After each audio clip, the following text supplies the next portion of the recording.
Hi friends, मेरा नाम है मयंक गुप्ता और आज हम डिस्कस करेंगे एचयूएफ क्या होता है, एचयूएफ क्यों फॉर्म की जाती है और एचयूएफ फॉर्म करने से क्या टैक्स की सेविंग की जा सकती है। तो इसी को सबसे पहले हम देखते हैं एचयूएफ क्या होता है। What is HUF? HUF is treated as a separate legal entity and get all kinds of tax reduction as an individual person. HUF has its own PAN and files returns separately from its members. The logic of HUF formation to get benefit of income tax means HUF जो होती है वो एक separate legal entity होती है, उसके लिए pan card जो होता है अलग से अप्लाई करना होता है और जो इनकम टैक्स की रिटर्न होती है वो भी HUF की अलग से जाती है और जो डिडक्शंस होती हैं एटीसी वगैरह की वो भी HUF में अलग से क्लेम की जाती हैं। इसको हम एक एग्जांपल से समझने की कोशिश करते हैं। मान लो एक फैमिली में 5 मेंबर्स हैं, मिस्टर एक्स, उनकी वाइफ, 2 बच्चे और मिस्टर एक्स के father. Mister x salaried person है और वो अपनी सैलरी की रिटर्न फाइल करते हैं।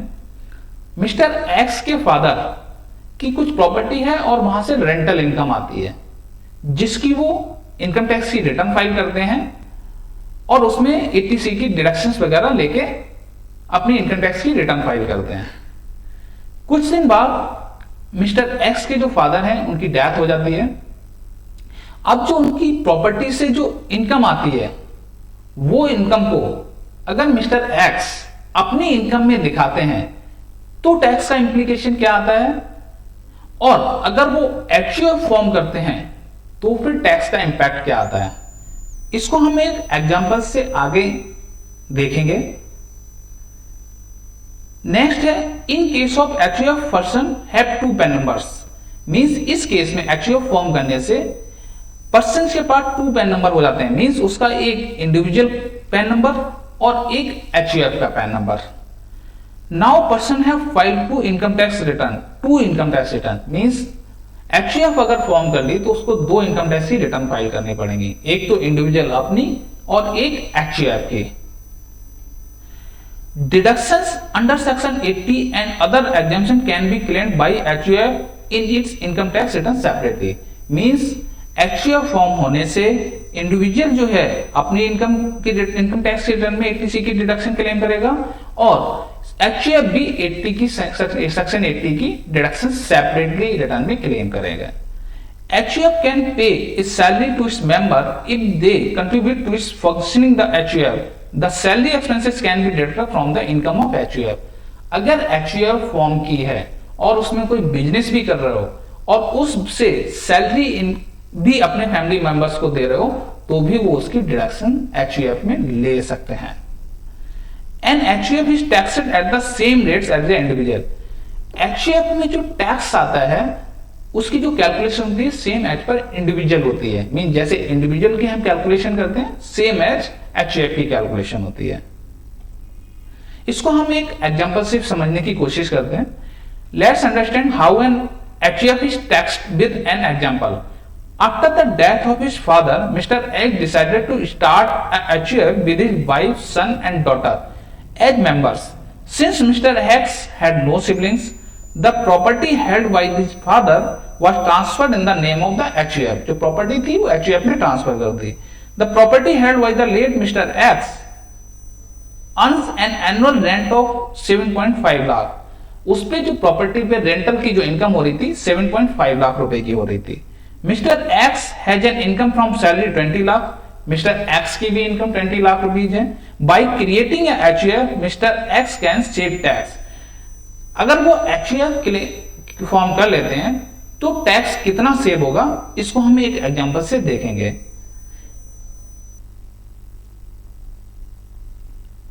सबसे पहले इंडिविजुअल्स रिटर्न, मींस इसमें mister x income of mister x before formation of HUF। Mister x की टैक्स की कैलकुलेशन है जिसमें उन्होंने HUF को फॉर्म नहीं किया था। इस केस में क्या है, इनकम ऑफ मिस्टर